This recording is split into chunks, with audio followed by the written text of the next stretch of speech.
Welcome back, guys. Welcome back. It's Eric, Free NFL Bets, the podcast, the YouTube show. I appreciate you guys listening. Last week was amazing. Week 14 was great. It was plus 16 units added to the season. I went 8-2. I'll quickly recap what I did. I had Packers plus 3.5, Tampa Bay Pittsburgh money line, Las Vegas Tampa Bay under 47. Those three were winners. Then I had Jaguars plus 3.5, also a winner. Falcons plus 6, that was a loser. Jets plus 6.5, that was a winner. Cardinals minus 2.5 was a loser. 49ers money line, smoked the Bears, that was a winner. Rams plus 3.5, winner. Cincinnati Dallas under 51 points on Monday Night Football was a winner, guys. So year to date, I am 105-83, good enough for 55.8%. And 27 units. So the $100 better would be up $2,700. Pretty freaking cool, right? Because it's all for free. I document all these bets at Twitter for free. So if you're playing all my football plays from preseason till now, and it's all sides and totals, there's no specialized prop markets or anything like, you can get all these numbers, guys. These are all consensus numbers. You'd be up $2,700. So that is awesome. But now we look to week 15, keep this thing going, see if I can't push it to 50 units for the season. That's my goal. And we're in the right direction. I feel like I'm seeing it clear, and I like this week a lot too. So let's not waste any time. I am going to go Thursday Night Football all the way to Monday Night Football. I'm doing all the games in one show this week, guys. So let's get it going. First game up, we've got the Los Angeles Rams at the San Francisco 49ers. Weather, it's going to be 50 degrees in Palo Alto, maybe some light rain, light wind at 5 miles per hour. So nothing too crazy, like in terms of me thinking weather's going to impact this game. Maybe a little bit of a slick field, maybe the slick ball, maybe some quick turnovers potentially. Los Angeles, the Rams, they are 7-6 against the spread, and they're also 7 overs to 6 unders. San Francisco, they are 6-7 against the spread and 7 overs and 6 unders. Now, why do I read these against the spread records and over-under records before I preview every game? Because, guys, last week I targeted, so like if you know the history, and I say this every single week, and I'm sorry if I sound like a broken record, but this is so valuable, guys. It really is. At teamrankings.com, you can find the against the spread record and the over-under record for each team in the NFL. And it shows you the last 20-some years. And if you go back and you look, you can see that there is a trend to all of those against the spread and over-under. There's a couple outliers, maybe once every 4 years. But for the most part, there's 5 to 7 teams that are under teams and 5 to 7 teams that are over teams where you can be profitable betting overs on them all year round and then unders on the under teams all year round as well. And then likewise for the against the spread. But for the most part, a good 60% of the league will fall right within 1 or 2 games, maybe 3 games of breaking even on against the spread and over under. So in my opinion, it is important to track this. It is important to see where these teams are, if they're riding too high and probably due for an under. Now, it doesn't mean it's going to happen. No, it doesn't mean it's going to happen, but it gives me at least an idea of what to target. So last week, per example, and then I promise, guys, I'll get right to the Rams and San Francisco 49ers, but I'm telling you, I'm giving out free game right here. I'm giving out some of my secrets right here, guys, okay? The Las Vegas Raiders and the Tampa Bay Buccaneers were both 8 overs and 4 unders on the year. Now, again, just because they're both 8 and 4, odds are that they're probably going to get, more unders than overs the rest of the season. Does that mean it's going to happen? No, it does not mean it's going to happen. But if I get a number that looks right and feels like just a touch too high, and that thing opened at 44 points and got bumped all the way up to 47 points by game day, okay? 47 is a key number in NFL totals, okay? And then the week before, I knew Las Vegas, Aiden O'Connell and that defense, they played an under game against Kansas City. And I just looking at it and everything, it all checked the boxes. And then the against the spread, it didn't confirm, but it was one of those things okay, I'm seeing all this information. In my mind, the total makes sense to me where it's just a little too high. This feels like an under spot, and sure enough, it was. And then same thing with Monday Night Football, guys. Cincinnati, Dallas. Dallas was 9-3. That's almost like outlier status in terms of over/under. And then Dallas was like 8-4 or something like that. And that total got bumped up all the way to 51, guys. All the way to 51. It was like 48, 49 and a half or something like that. It got bumped up all the way to 51, a key total number. And there's a lot of other reasons why I chose that. I didn't choose that just because of the over/under record and the trends and all that. But I'm telling you, more times than not, guys, at the end of the season, those things all level out. So just keep that in mind. So when I'm breaking down all these games. Okay. Anyways, let's keep going. Los Angeles Rams. They're pretty healthy. Kobe Durant is out. We'll check on the center, Bo Lemmer. He's questionable. For the wide receiver group, Demarcus Robinson, he is questionable as well. Their next game is at the New York Jets. For San Francisco, their next game is at Miami. So both these teams going east next week. San Francisco has some injury stuff to monitor. I don't think Trent Williams is going to play or Nick Bosa. I'll see. I'm doing this podcast Wednesday night. I think Trent Williams is officially out. I don't think Bosa is yet, though. I'm more curious to see if Guerrero, the running back, I don't even know how to say his name. I'm sorry, guys. Guerrero, if he's in, he's a really good running back, guys. I mean, he had a good week last week. I want him in because I want to bet for the 49ers here. Also, the safety Mustafa's out, but he was out last week. So, I would prefer Mustafa to be in. That kind of stinks that he's not going to play, but it is what it is. But yeah, I can only look San Francisco minus 2.5 here. Historically, San Francisco has owned the Rams and Sean McVay. Kyle Shanahan has owned McVay. I know McVay got him in the conference championship in the NFC Championship game when the Rams went to go win the Super Bowl. And also this year, the Rams snuck in a victory at the end. San Francisco was winning by like 10 points or something in the fourth quarter and somehow just totally collapsed. And then Matt Stafford threw like a long pass like Tutu Atwell or something like that with like 20 seconds left and then snuck out a victory at the end. So that was bad. That kind of has culminated all of San Francisco's season, right? But they talked about last week, and then there was somebody on Twitter that I saw that like Yetur Gross Matos or whatever was saying, it was like, that's one, and then someone like alluded to like, yeah, that's one, as in like this, like their win against the Bears was the first one they needed, because like they're treating every game like a playoff game, and they had the players only meeting on Saturday night, and they came out with their hair on fire, snapped their 3-game losing streak, and got an amazing win. The Rams also got an amazing win against the Buffalo Bills. So both teams are kind of riding high. I like that for 49ers because they're coming off a big win. It would be bad if the Rams were coming off a loss. Then I would think, okay, this might be a Rams spot. But since both teams are coming off a win, I still think San Francisco minus 2.5 is good. Unfortunately, that line is all now -3s, even. So I still think someone might buy. I still think it might go to -2.5 on game day. But I do like the 49ers to get revenge back on the Rams and win this game. I really want to bet -2.5, guys. Over under, like I said, both teams are 7-6. And in the first game, I did bet the under, and again, it was going to win, but the 49ers collapsed. So that was really freaking annoying because that under was like easily going to hit. But it did not because the 49ers collapsed in the fourth quarter. But still, this week, I still like the under 49.5. I think it's way too high. I know it's hard to trust the Rams defense, but I'm telling you, the Rams defense is better than what they've shown. And both these teams want to run the ball. But it's as a divisional rival, like the intensity should be there. San Francisco's defense is still really good. I know they had a bad week at Buffalo. I know they had a bad week at Green Bay, but I'm telling you guys, they were disinterested to play in the snow in Buffalo. I saw that game, and I watch all these games. And the 49ers were like, just like, screw it, forget this game. Brandon Allen starting at quarterback against the Packers. And so they kind of gave up on both those games. So if you throw those two games out the window and you look at what this 49ers defense has done, they've played pretty damn good.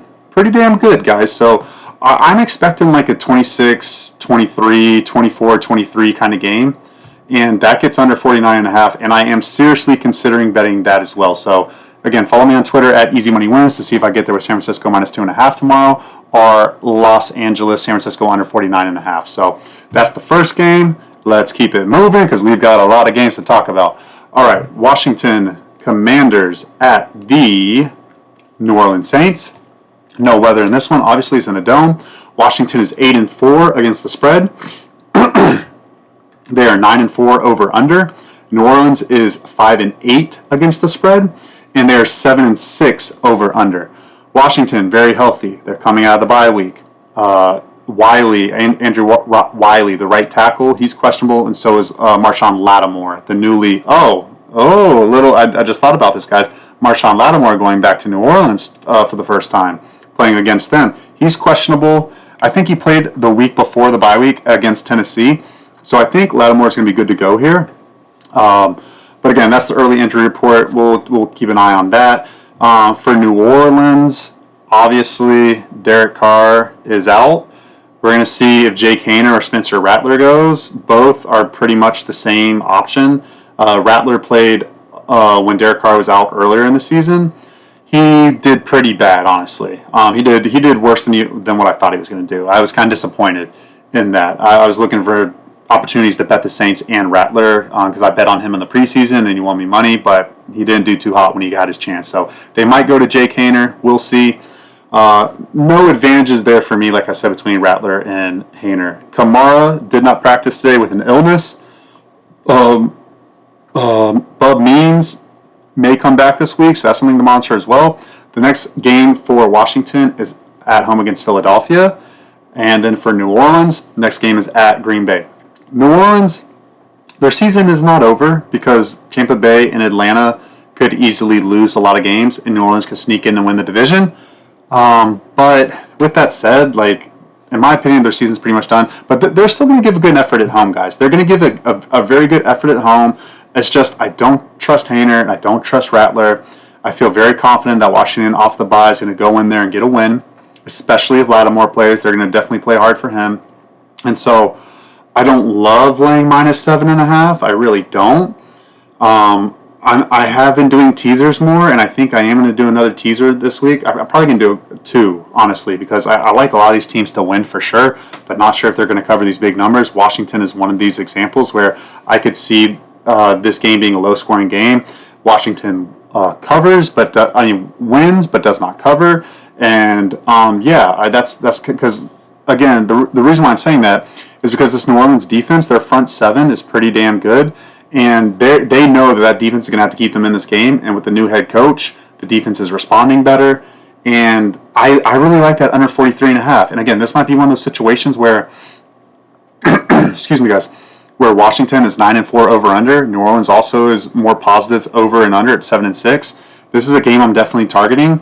I think that Washington defense stifles the New Orleans offense, and then I like New Orleans defense to at least slow down Jaden Daniels and the Washington Commanders. I really do. So I lean under 43.5. That 43 is a key number too, guys, in totals betting. So I really do lean under 43.5 there. I might get there with that one. But Washington money line and a teaser is for sure going to be on my card this week. Okay, let's keep going. We got Miami at the Houston Texans. No weather because NRG Stadium is in a dome.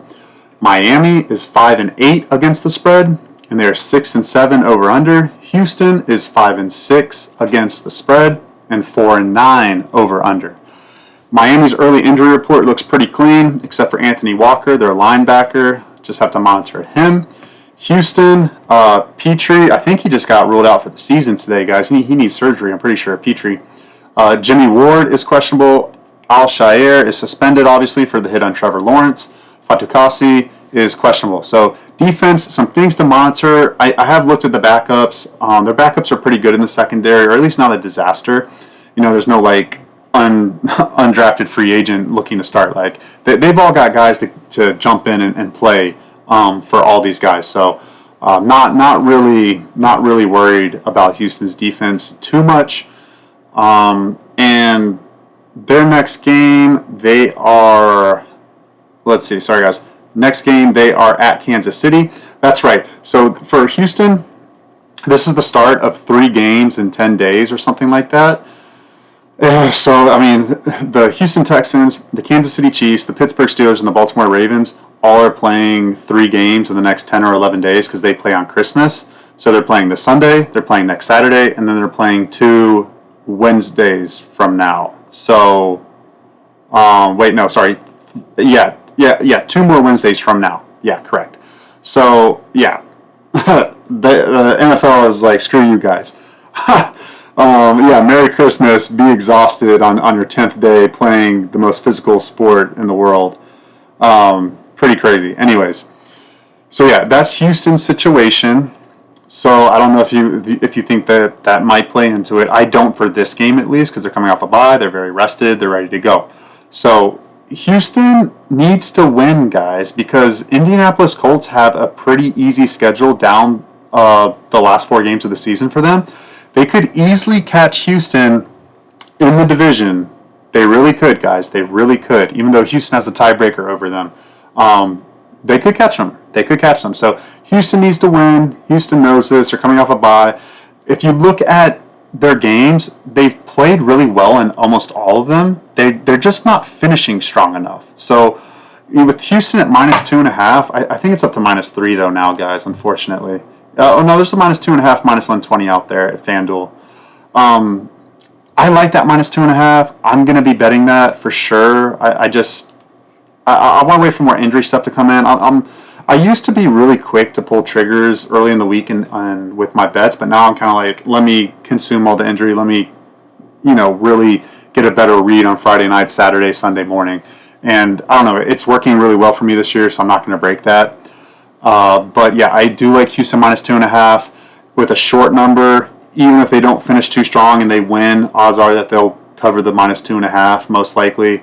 Miami is definitely doing really well, but again, they've beaten 3 cupcakes or whatever, and then they've lost to Green Bay in between those 3 cupcakes. Well, the Jets aren't a cupcake team, but they're just not very good right now.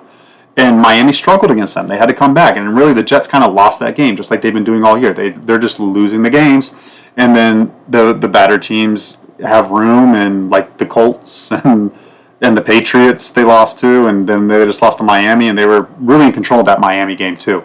So I think Miami, they're being able to take care of what they do at home against lesser teams.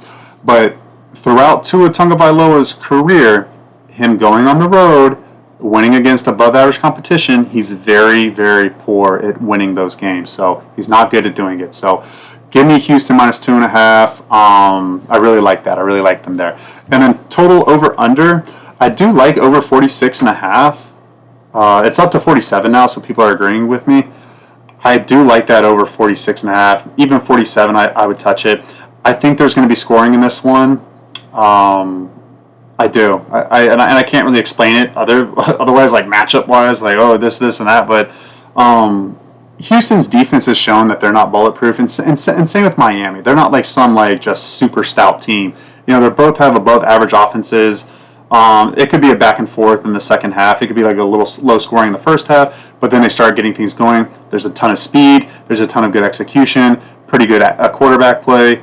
Both these teams are under teams at 4-9 for Houston and 6-7 for Miami. So they definitely have some overs in them the rest of the season. So I mean, I am targeting that for sure over 46.5. I really do like that, and that is my thought on that game, guys. All right, next game up, we have the New York Jets at the Jacksonville Jaguars. 72 degrees, cloudy, 10 to 15 mile per hour winds. So a little windy in Jacksonville, guys. A little windy. That's something to keep an eye on to see if that wind gets more or less come Sunday. New York Jets are an awful 4-9 against the spread. And just a side note, guys, the Jets could be like 8-3. Like, my goodness, they've lost literally like 4 games on the last play of the game. Like, literally, if you switch those 4, like, they got like 7 or 8 wins. So that's how close the NFL is, guys. That's how close it is. It comes down to on Sundays like that. So, like I said, Jets 4-9 against the spread, 7-5 over under. Jacksonville is 7-5 against the spread. Amazingly, even though they only have like 3 wins, they've like lost and covered a lot of games. And they are 7-6 over under, so 7 over 6 under. So both these teams are over teams. Jacksonville's overachieving in the point spread against the spread, and then obviously the Jets are underachieving. So what do the books do? Of course, they jack up the tax, the juice, the line on the Jets, and we have minus 3.5, which I think is pretty freaking crazy, honestly. And even though I think it's pretty freaking crazy, I can only look Jets minus 3.5. But you're telling me the Jets have to win by 4 points, and they've only won 3 games all year. I know it's the Jaguars, but that Jaguars defense is pretty healthy, and just on paper, they're not that bad. And like, I'm telling you guys, that Jaguars defense, like, it can have lapses for sure, but at home, like, they're going to give a really damn good effort. Like, I don't know. I don't trust the Jets to pull away in this one, but Mac Jones is still not very good, and that Jets defense could give them and him some problems, and it could get ugly. And the Jets could finally control a game and win a good, like, 10-point game. It could happen. So, I mean, with that said, I can only look Jets. I'm probably going to bet the Jets. I really don't want to bet that minus 3.5, but I'm telling you guys, like, everything checks the boxes here. Jacksonville got their win last week against Tennessee. It's a clear exhale spot for them. They got their win. Oh, okay, we're good. But the Jets have lost like 4 or 5 games in a row or something like that. Like, they're due for another win. Even though they play this awful, even though they're an embarrassment, even though they're a freaking disaster this year, they're still going to win a game before the season's over, guys. Like, the odds are they're going to win a game, okay? They're going to win this game against Jacksonville. I just hate that line of minus 3.5. I really hate that line. But I'm still going to play it. The Jets are going to win. They're going to cover. They're probably going to win by 10 or 14 points. Everyone's going to be like, oh, this is the Jets I thought they were going to be, and all this stuff. But that's what it is. Now, over under, it was a 41. It's a 40 and a half. So that's kind of a tough total, honestly. I mean, Mac Jones is an under quarterback, in my opinion. He really is. And I really don't trust him against any defense right now. It was a miracle that he came back against Houston and covered that spread for us. But I mean, the Jets' defense has not been that great. They haven't been good at stopping the run. I mean, they've just been underachieving all year, honestly. So, Jaguars at home, they're going to give it a good effort. I would lean over there, guys. Lean over 40.5. 41's a key number. I would lean over 40.5. So, okay, guys. I just want to stop right here and just say, like, if you really like what you're hearing, and I mean, if you followed me all year, you know, I appreciate you guys so much. I mean, this is freaking week 15. I've done a weekly podcast since the preseason, since the freaking Hall of Fame game. I've done a podcast, YouTube show, all the way through, guys. It's been a fun ride. I'm doing this all for free.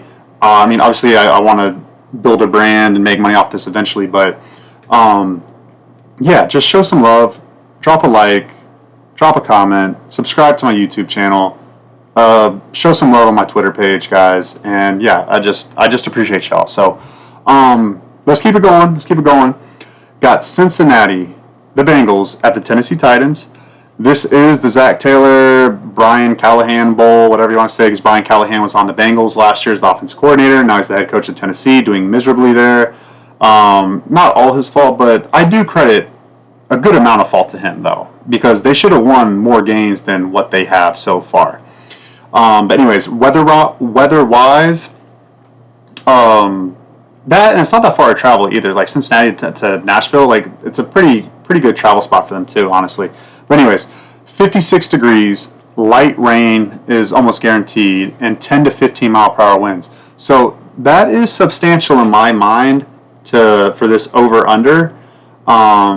That's enough weather to raise my antenna and say, hey, hold on, let me really dive deep in here and see what's going on. Okay, Cincinnati is 7-6 against the spread. They are 9-4 over/under. So I'm definitely thinking unders for them the rest of the way out. I'm not looking for overs anymore. They got enough overs on the season.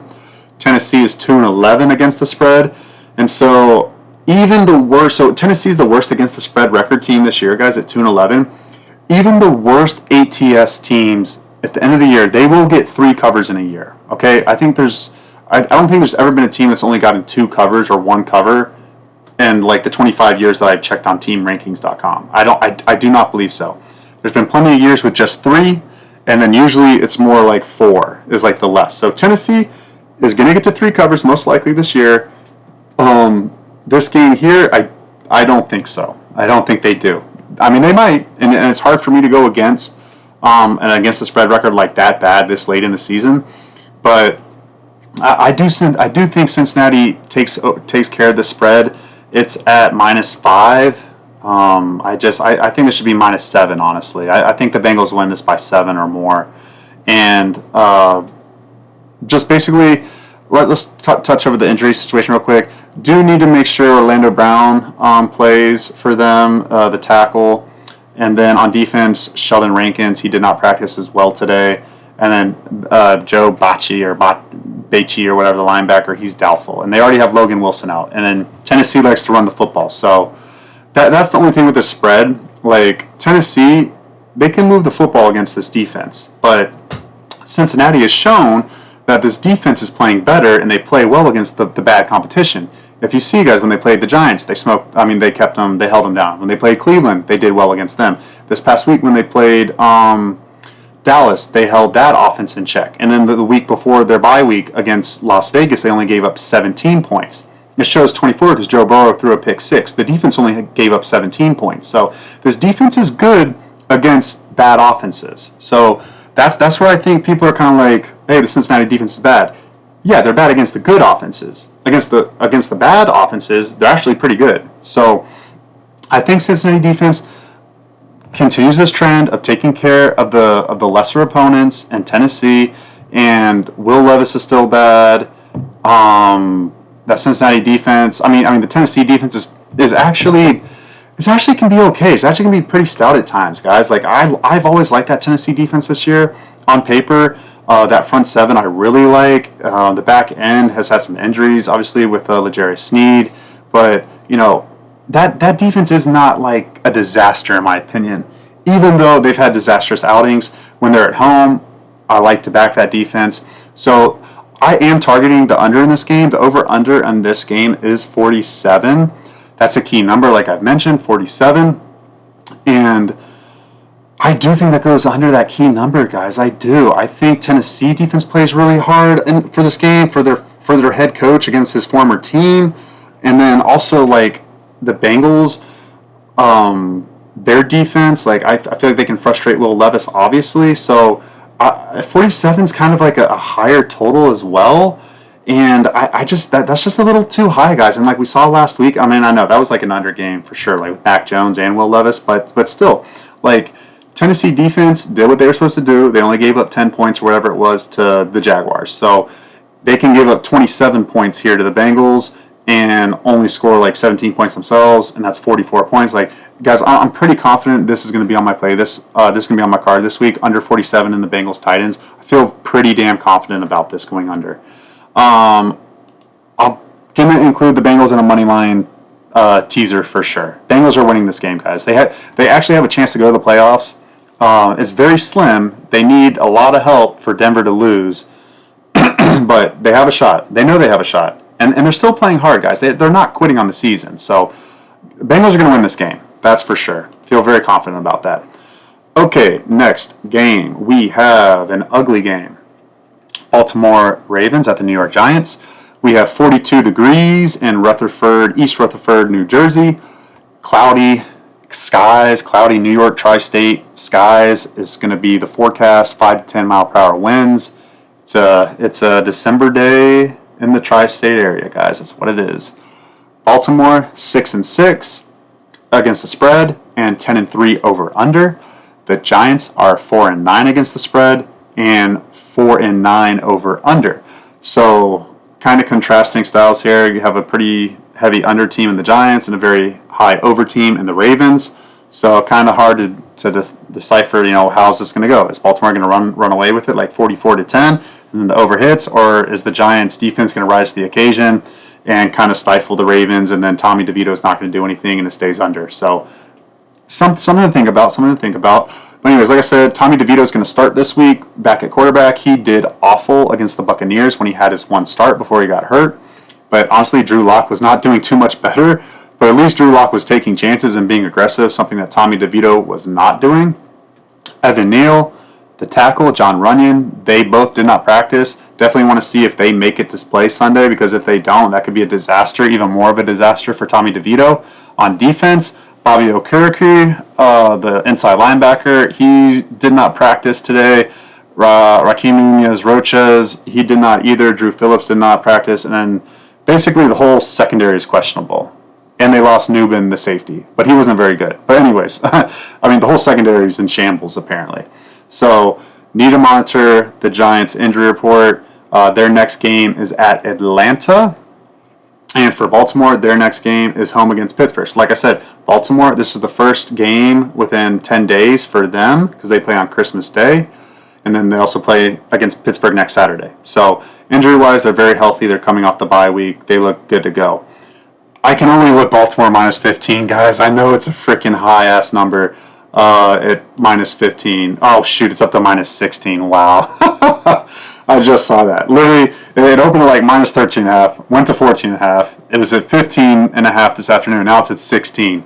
Like, they're giving Tommy DeVito no love at all, guys. And I agree with it. I can only look Ravens. I think that Ravens defense is playing a lot better.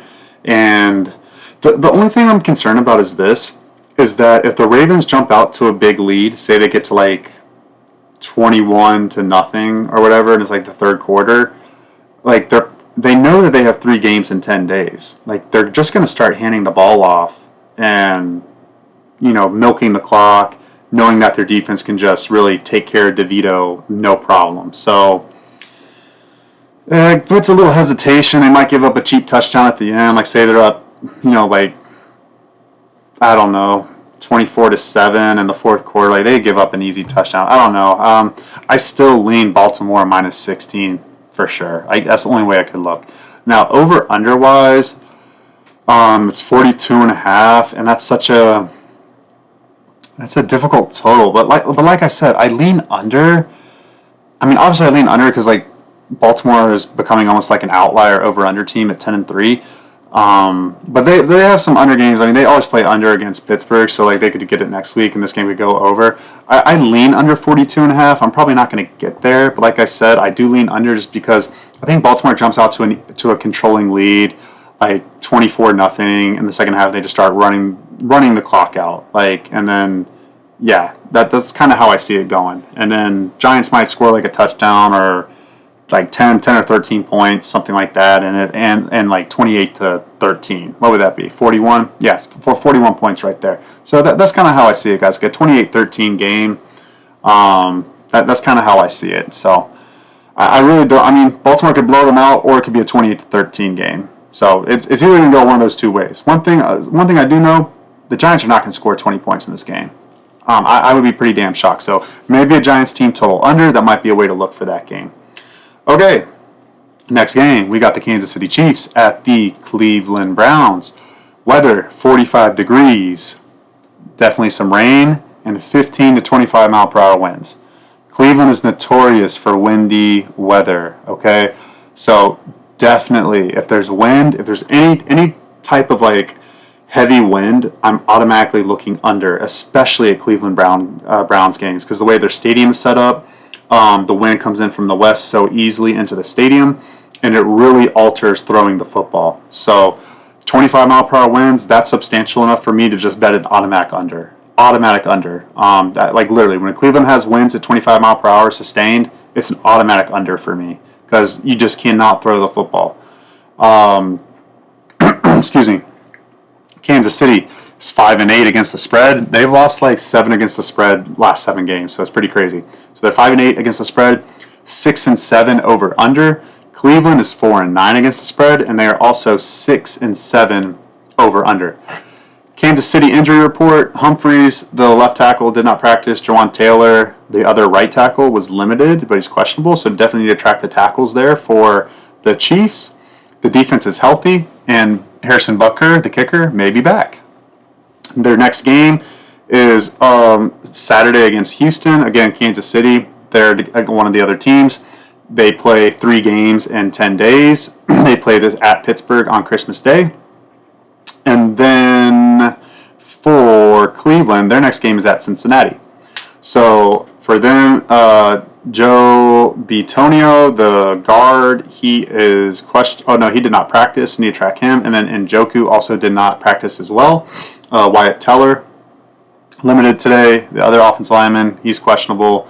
And then Cedric Tillman, come back from a concussion, the wide receiver, he might be back this week. So I think there's a good possibility of him being back. So that would be big for them. Tillman's a good player.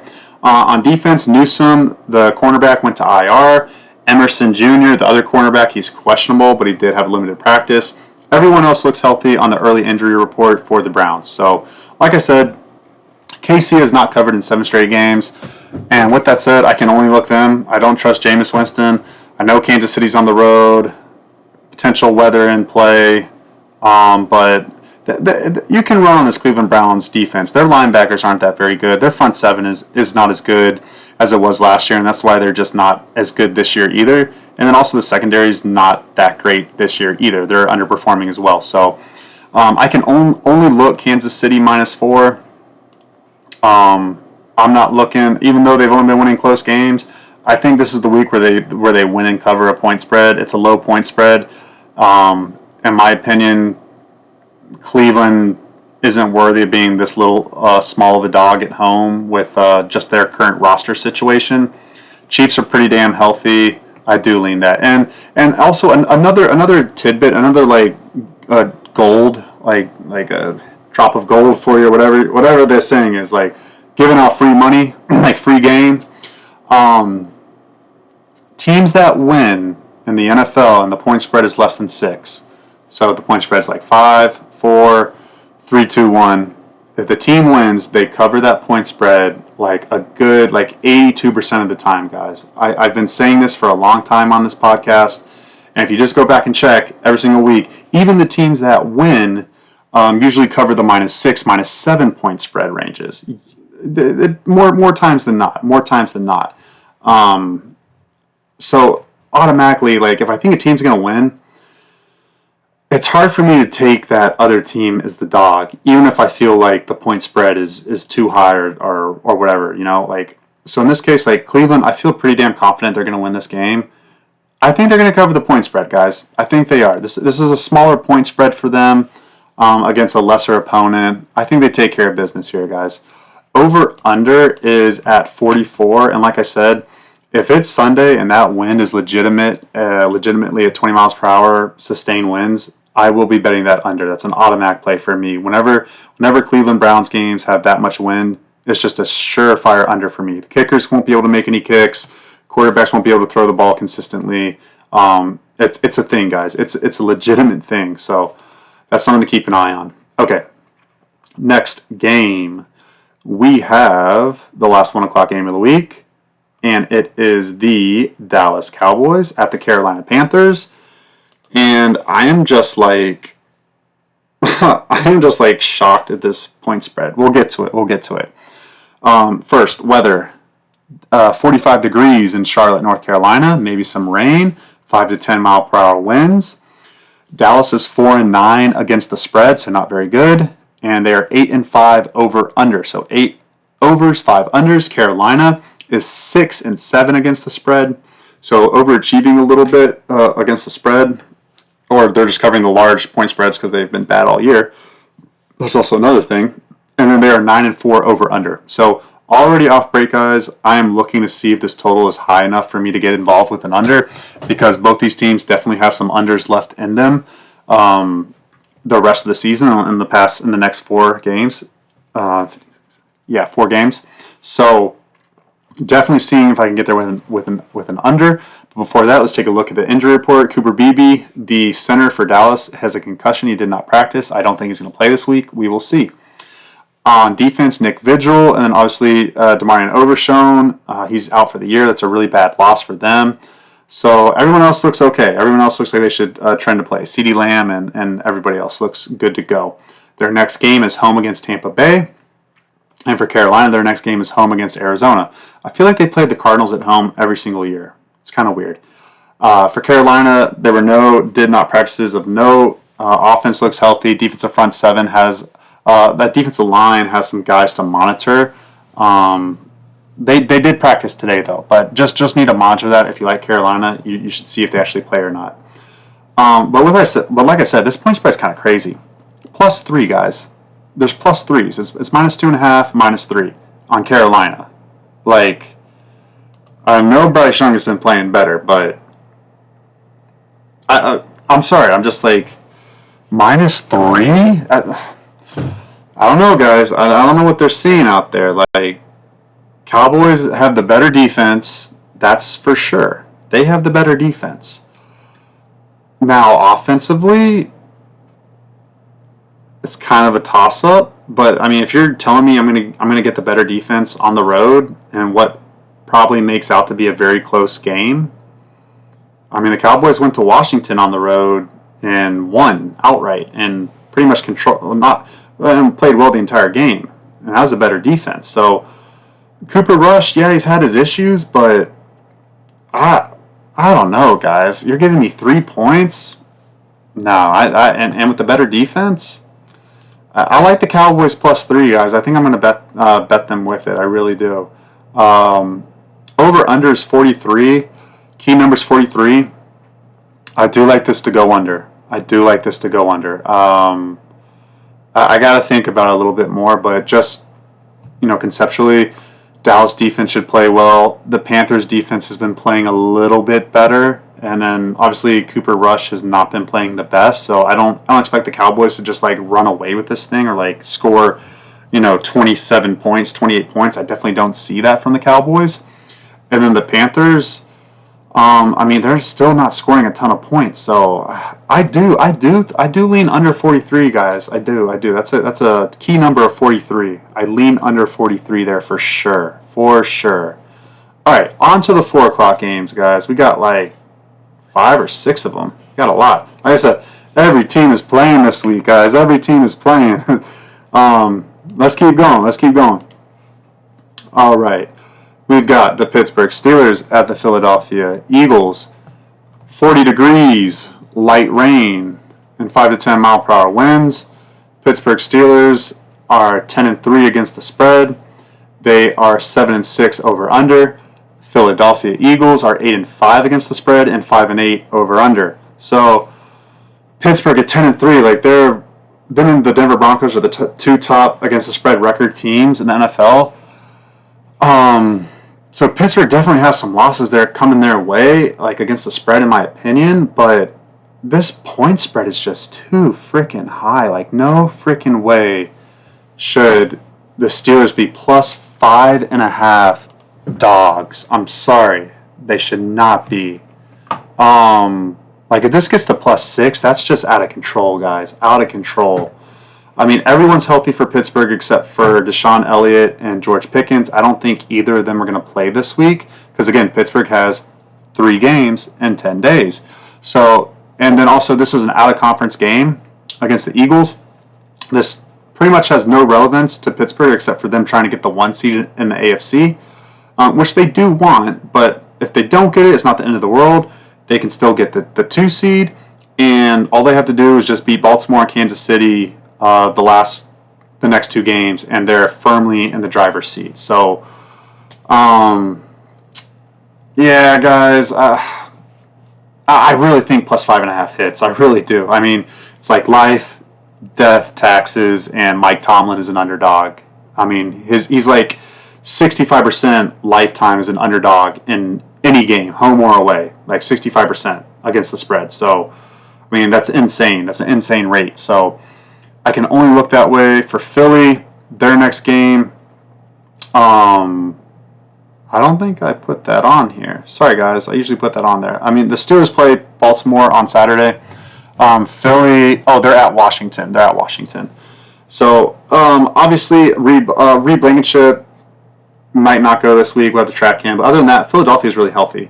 Now, they are coming off the win against Carolina, but it was very ugly, and they honestly should have lost. The A.J. Brown situation, him and Jalen Hurts potentially having a falling out. They spoke a little bit more today. Nick Sirianni, the head coach, spoke more out today, said that he saw it as a positive of them trying to fix a problem and, being able to speak freely and all that stuff. He kind of sugarcoated it, in my opinion. A.J. Brown spoke again today and said him and Jalen Hurts are good.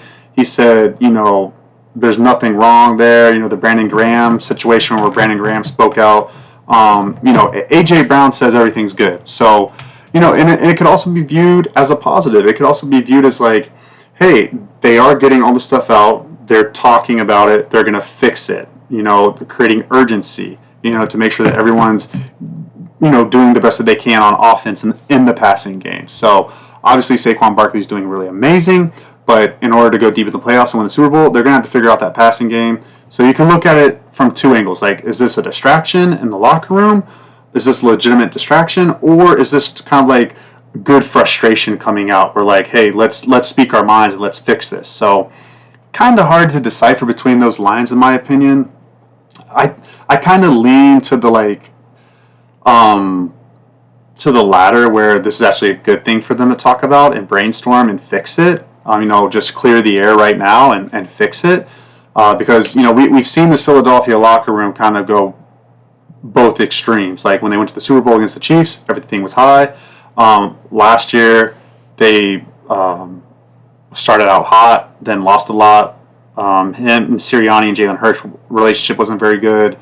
You got to be very careful with this Philadelphia Eagles locker room and like really keep a strong pulse on it, because it can really determine how they're going to play on Sunday. So, with that said, I still lean Pittsburgh plus 5.5.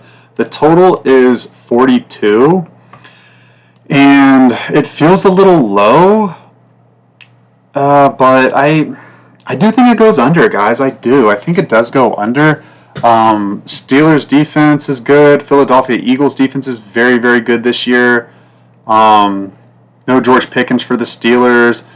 I don't know. They might be trying to force the passing game. The Eagles, still might not be like crisp. I lean under 42.5. I do. I don't love it. I'm not going to bet it, but I do lean under there. Okay. Next game. Potential Super Bowl preview. We have the Buffalo Bills at the Detroit Lions. No weather. It's in a dome, of course, at Detroit. Buffalo is 8-5 against the spread, and they are 8-5 over under. Detroit is 9-4 against the spread, and 6-7 over under. So both these teams are really good against the spread, and that's usually normal for any team that wins a lot of games. They usually cover point spreads. Kansas City is the exception this year.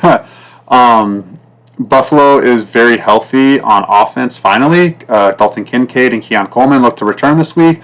On defense, the secondary, need to see if Taylor Rapp and Russell Douglas, if they're going to play this week. Definitely need to make sure if they're going to play this week. They're questionable. They're both very, very good players in that secondary for them. Their next game is at home against New England, so no look ahead for Buffalo. And obviously they're coming off that loss to the Rams last week. For Detroit, their next game is at Chicago. And Taylor Decker, the right tackle, is questionable. And that defensive front seven, like I said on the last week's podcast against the Packers, that defensive front seven is still banged up. Need to monitor them, guys. Really need to monitor them, because the Packers could run on them last week. They were kind of playing behind in the game, so they didn't really have a chance to really cement the ground game against them. But Josh Jacobs was pretty much getting whatever he wanted when they did hand the ball off. And then also Brian Branch. Brian Branch is questionable as well, the really good safety for them. So definitely some injury situation on that defense for Detroit to monitor. Buffalo off a loss, and then just Detroit. I don't know if you call them lucky wins, but they're playing with fire, right? And it's like it's the Dan Campbell way. Like, they literally converted 2 4th and goals against the Packers, and like 2 other 4th downs. Like, you're just not going to keep getting that luck. You're just not going to keep getting those breaks. And honestly, they've been getting a little too many breaks this year. I mean, yes, they're a good team. It's good to win those close games, but I think that runs out this week. I think Buffalo wins this game, guys. I really do. I really hope this line goes to +3. Right now it's at -2.5. If I get a +3 on Buffalo, as soon as it touches 3, I will be the first one betting Buffalo +3. Give me Josh Allen in a field goal. I'm getting literally the better defense. And like, guys, okay, you might think I'm crazy, but like, I understand the Lions defense has been playing very well this year, but I illustrated it on my podcast last week. The Lions have been facing a lot of bad offenses recently, okay? And like, I'm telling you, their defense is not that great. They're much improved from last year, for sure. Like, Aaron Glenn or whatever the defense coordinator is, he's done a lot better job. The defense is more sound. They're tackling better. They're playing a better brand of football for sure. But the Bills' defense is like tried and true, or whatever they're saying is like they've been tested, and for many years it's the same scheme, a lot of the same personnel. It's a very basic defense. They line up and they do what they do really well, and they do that the entire game. So I lean Bills as the better defense. Josh Allen's definitely the better quarterback. We saw last Thursday Jared Goff came Jared Goof when he threw that interception in the second half. And I love the offensive line for the Bills. Like, they have a damn good offensive line. Like, they can run the ball with the best of them. So I just see, too, the only thing that I give Detroit is home field in this game. That's the only thing I give them. Other than that, I think the Bills win this game. Like, lines are 12-1.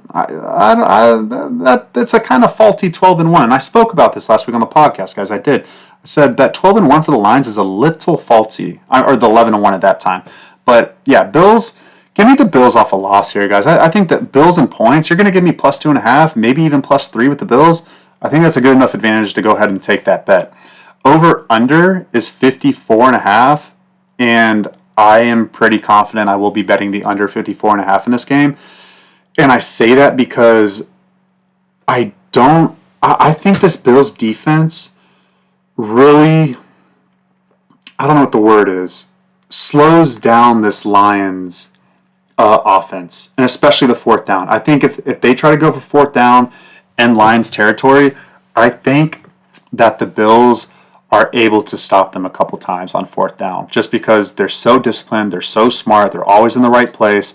Like, if you're going to want to beat the Bills on fourth down, you're just going to have to, like, man on man say I'm better than you and just run the football at them. Like, I wouldn't try to get cute with some pass play or anything. Like, yeah, guys, I like that under. I mean, 54 is a high number. It could end 30-24. 30-24, and this game stays under. And I know what you're thinking. Like, yeah, the Bills gave up 44 points last week. Okay, I understand that. But Matthew Stafford's a way better passing quarterback than Jared Goff. Okay? Like, I know Jared Goff's having a great season. I know Ben Johnson's an amazing offensive coordinator. But I'm telling you right now that Bills defense, like, they're getting their asses chewed out this week. That's not a Bills defense showing. So they're going to give a much better effort this week. I really love that under 54.5, guys. I really do. That, and also the Lions defense, I know I just kind of bashed them, but I also said they're much improved. They're much improved. They gave up a lot of points last week.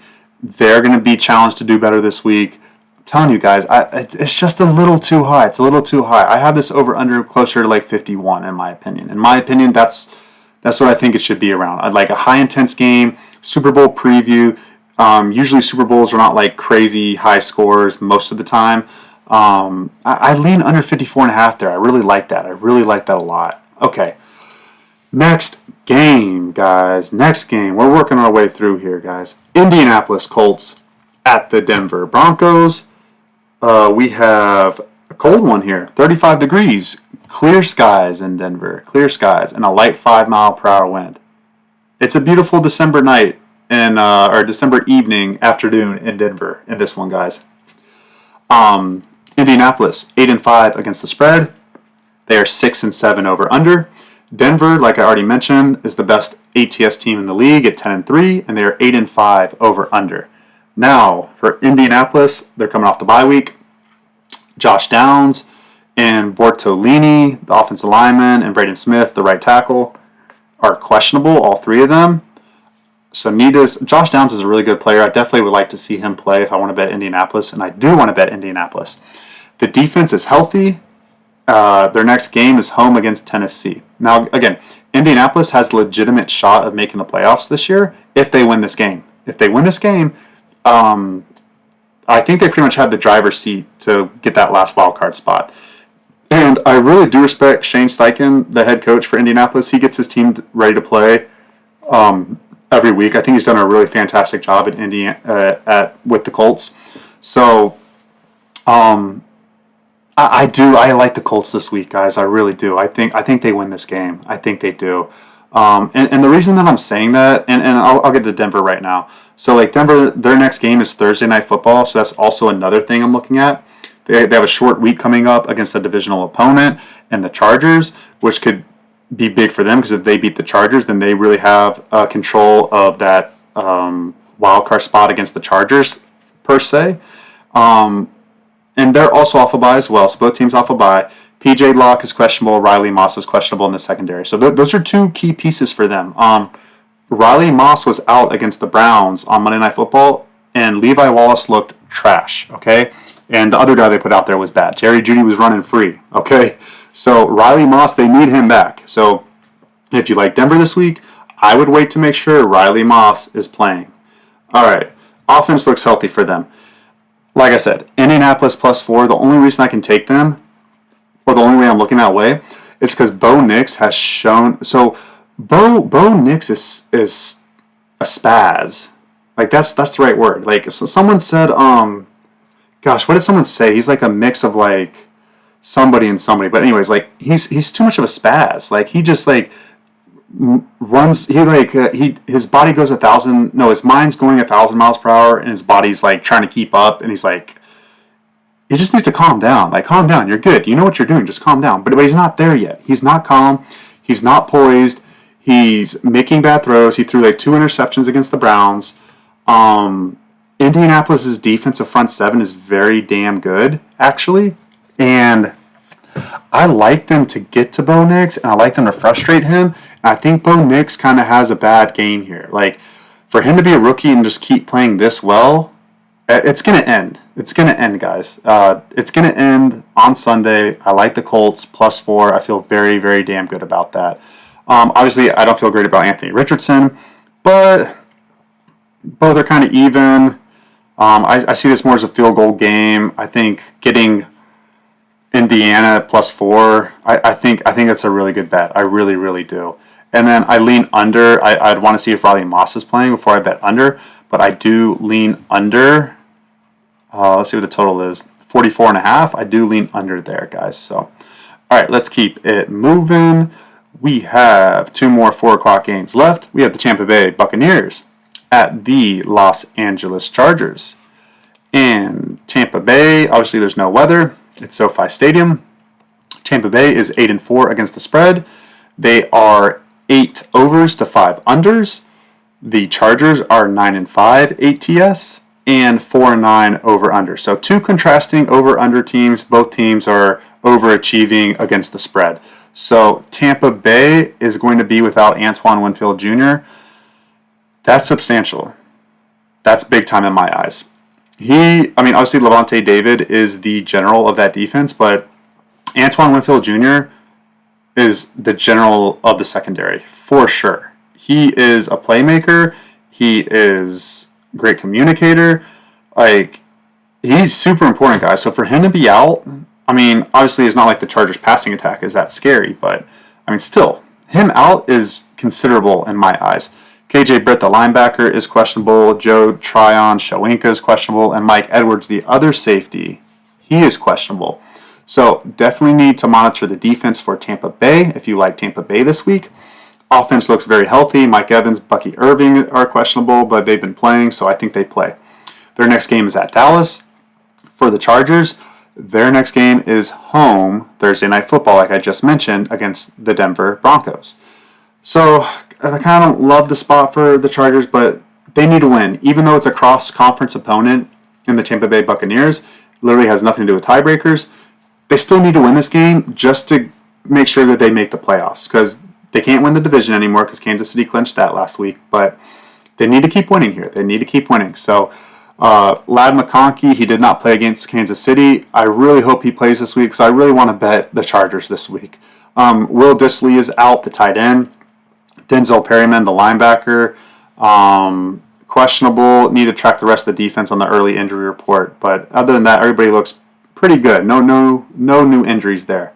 Like I said, I can only, without Antoine Winfield Jr., this Tampa Bay team lost a lot of games in the middle of the season. And, I just think the Chargers imposed their will on that Tampa Bay defense. That Tampa Bay defense is not great. It can be good. It can be an okay at times. They had a lot of injuries, not only to Antoine Winfield Jr., but to Jamal Dean and Tyke Smith and Zion McCollum. Like, a lot of these guys have been injured this year. Most of them are back except for Antoine Winfield Jr., but still, that Tampa Bay defense can give up points. They really can. They're not the most sound, even though Todd Bowles is the head coach and defense coordinator, kind of. You know what I'm saying? That defense is not that Super Bowl defense. Like, that defense has kind of been declining ever since they won that Super Bowl. So I think even the Chargers offense can get enough to win by margin in this game. And then the Chargers defense is damn good. Even with all the little injuries that they've had with like Alohi Gilman and gosh, I forget the other injury. But anyways, Asante Samuels Jr.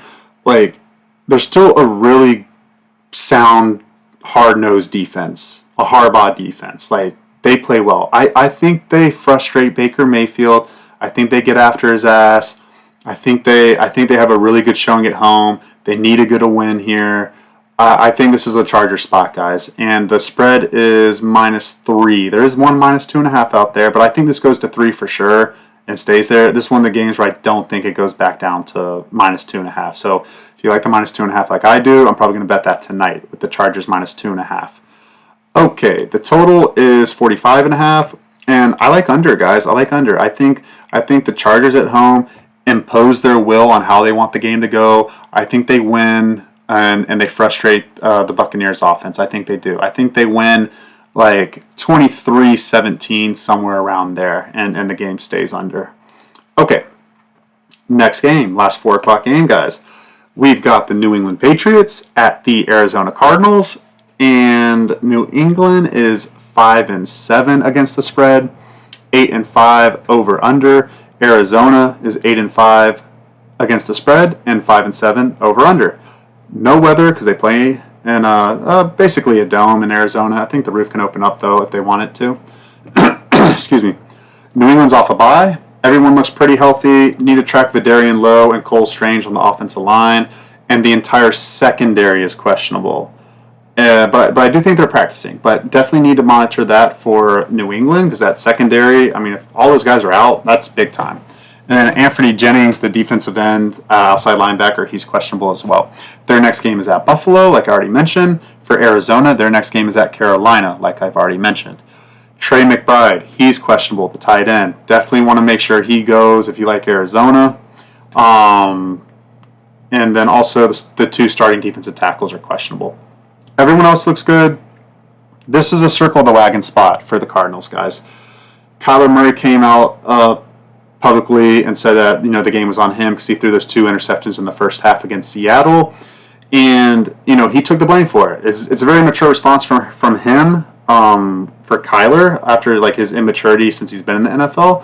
So I love to see that. The Cardinals have lost like 3 or 4 straight games or something like that, and they need to win bad, guys. They need to win bad if they want to get themselves to win the division or sneak into the wild card. They have to start winning games. I thought they were going to do that against Seattle last week. Hats off to McDonald, the new head coach of the Seahawks. He really got them to play well last week. But this is a game you have to take advantage of. And I'm going to dive a little bit deeper because people keep saying like Drake May's doing well, the quarterback for New England. I don't have that impression. I need to look into that because I'm seeing a lot of people on Twitter say Drake May is actually doing pretty well. I'm going to take a deeper look into that, but I just think Arizona wins this game. It's a clear circle the wagon spot.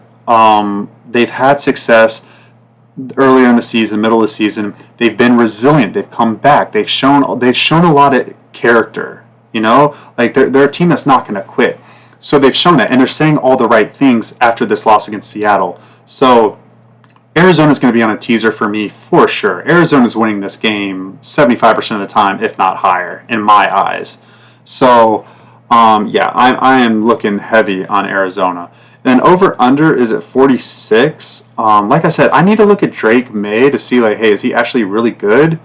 Like people are saying? Because if he is, then I think this game's going to go over for sure.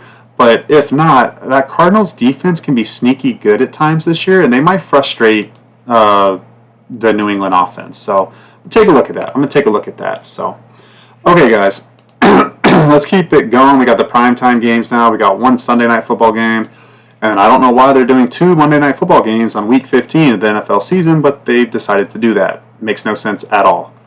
In fact, I think it's really stupid. Okay. Sunday Night Football.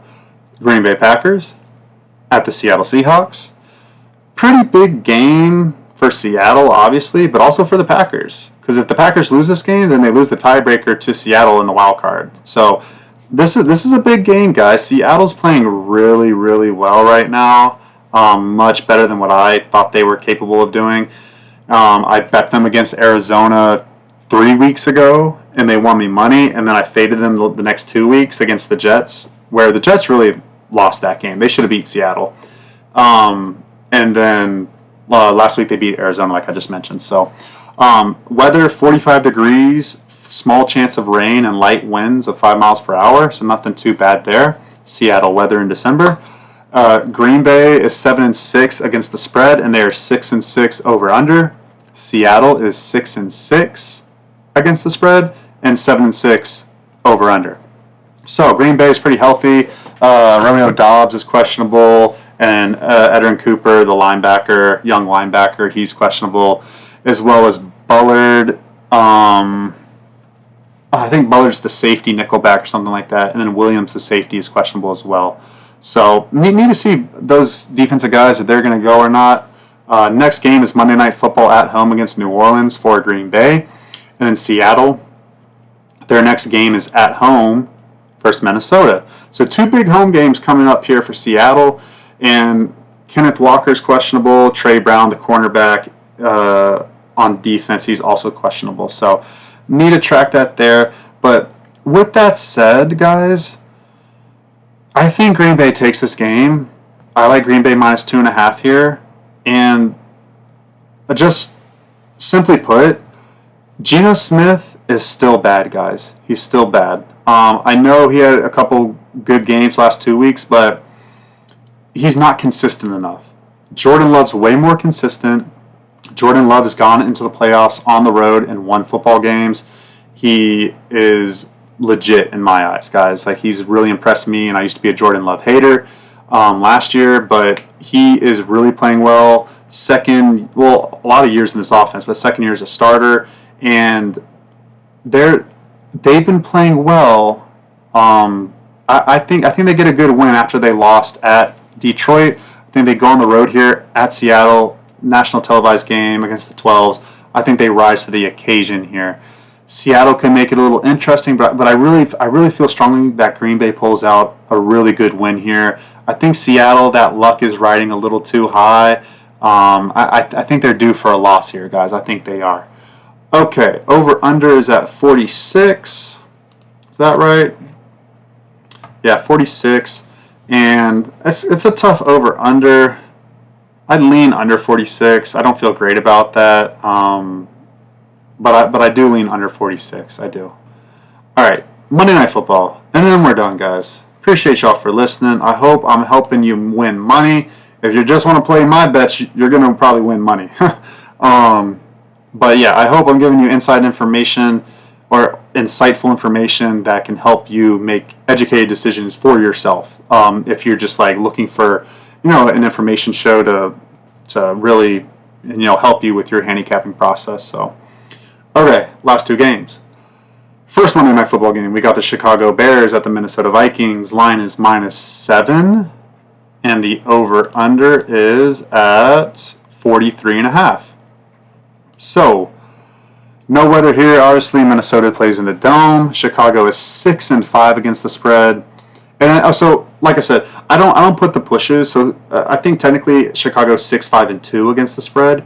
I just put the wins and losses on there. So Chicago 6-5 against the spread, 5-8 over under. Minnesota is 8-4 against the spread and 5-8 over under. So both these teams are under teams. So they probably have some overs coming their way, guys, before the season's over. These next 4 weeks, they're probably going to hit 2 overs. That's just what history tells us, guys. What history tells us. Now, could they both finish like 6-11 over under? They could.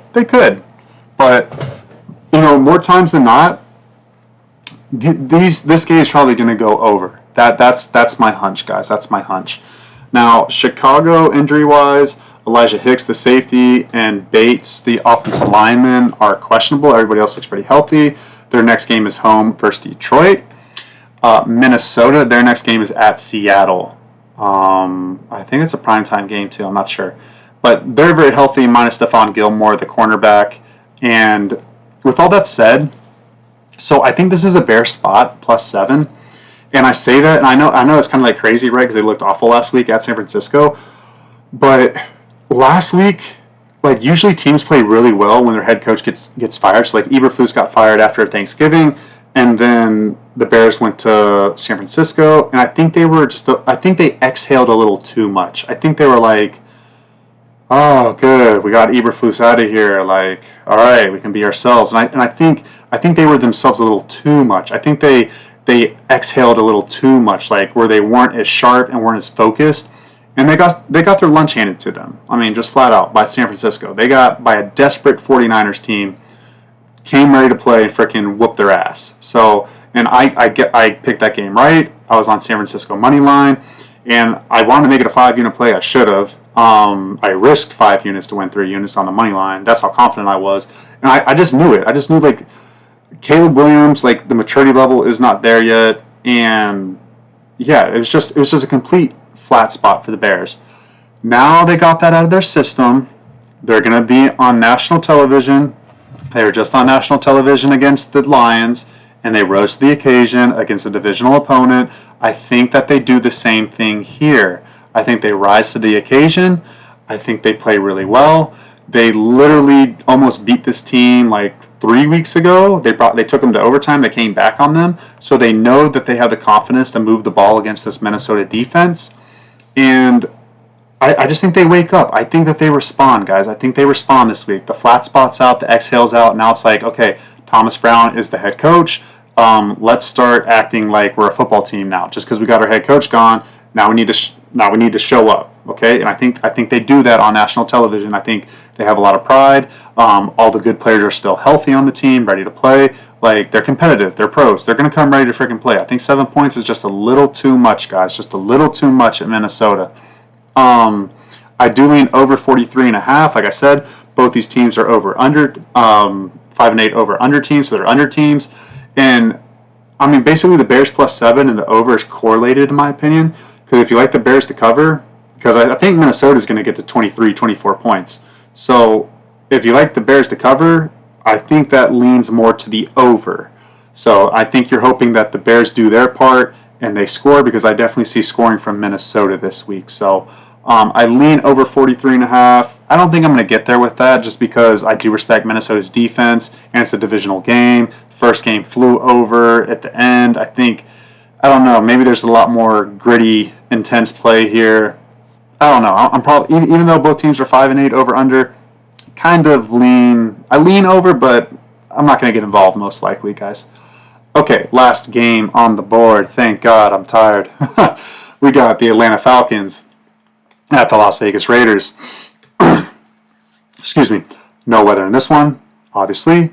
Las Vegas plays in the dome, but it's cool. Their field's grass. They grow the grass outside of the stadium, and then they move it in on game day, which is really awesome. I wish more teams did that, that played in the dome. Football should be played on grass, not turf, guys. That's my 2 cents. And I used to play Division I football, so like I definitely know the difference.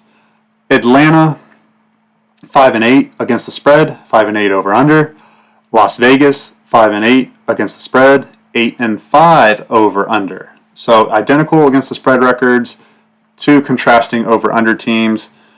ATL looks healthy on the early injury report. Their next game is home against the Giants. And then for the Raiders, their next game is home versus the Jaguars. They're most likely going to start Desmond Ridder at quarterback, so that's very important to highlight here, guys. Aiden O'Connell's in a walking boot. I think there's a chance he could play. There's a chance, but I think Desmond Ridder plays. There's no point in rushing back Aiden O'Connell. Aiden O'Connell has shown that he's the best quarterback on this roster. I don't even think it's close anymore. I don't think Gardner Minshew is close to Aiden O'Connell now. Not that Aiden O'Connell's amazing or anything, but I definitely think he has the notch above. He's definitely going to be your starting quarterback next year, or at the worst, be your backup. And he'll be a serviceable backup. I think you want to protect him. So I don't see any value in rushing back Aiden O'Connell. I think they go with Desmond Ridder, who is trash. Sorry, he just is. He's not a good quarterback. He's not a good NFL quarterback. And ironically, he would be starting against his first start since leaving Atlanta will be against the Atlanta Falcons most likely. So irony at its best, right?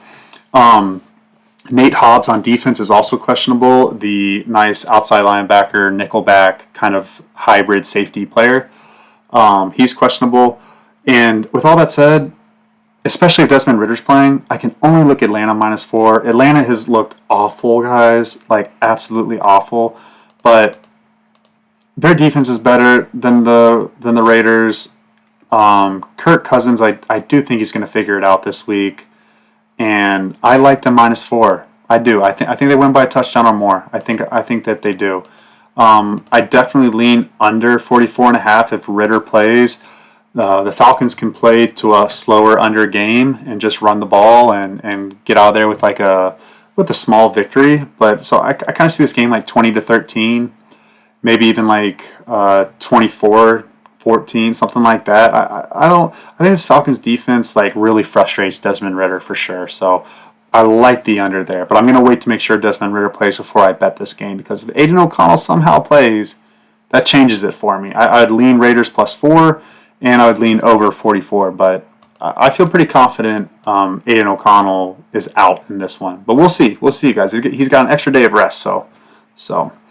Okay, guys, hour 16 minutes. I appreciate y'all, man. If you listen to the whole thing, please follow me on Twitter.